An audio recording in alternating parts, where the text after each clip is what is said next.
La police n'a pas à massacrer quelqu'un qui a commis un délit. La police doit remettre à la justice des gens qui auraient commis des faits. Elle ne doit pas les massacrer, elle ne doit pas les mutiler, elle ne doit pas les blesser. Nulle part c'est écrit ça.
Voilà, donc quelles sont les scènes, selon vous, où les forces de l'ordre ont clairement franchi la ligne?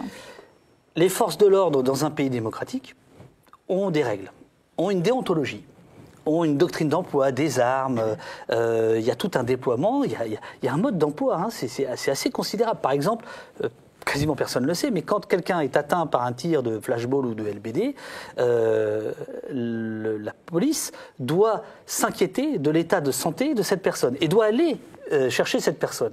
Donc c'est pour ça que parfois on ne comprend pas pourquoi des policiers viennent voir quelqu'un qui est à terre, mais en fait c'est pour s'inquiéter de... Voilà. Et ça obéit à une déontologie.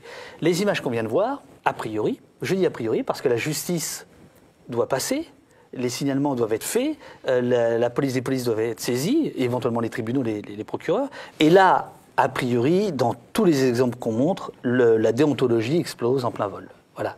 Donc, par exemple, le Burger King... Oui, alors le Burger King, est-ce que c'est autorisé, ça, de frapper des manifestants à terre dans un restaurant, finalement? Ce qui est autorisé, c'est deux choses. L'absolue nécessité de l'usage de la force, c'est ça, le maintien de l'ordre, et une réponse proportionnée à la menace.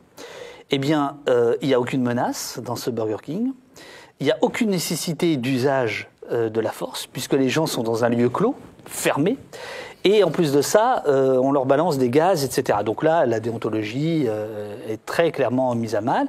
Et quelques jours plus tard, on a une des personnes victimes de ces violences a retrouvé son téléphone, qui avait continué à filmer. Alors on entend surtout le vacarme, puisque c'est au fond de sa poche, etc. Donc on ne voit pas grand-chose, mais on entend très bien qu'on est dans quelque chose où la raison d'État a explosé, là aussi, s'est perdue. Donc non, là, déontologiquement, ça ne tient pas une seule seconde la route, quoi qu'il se soit passé avant.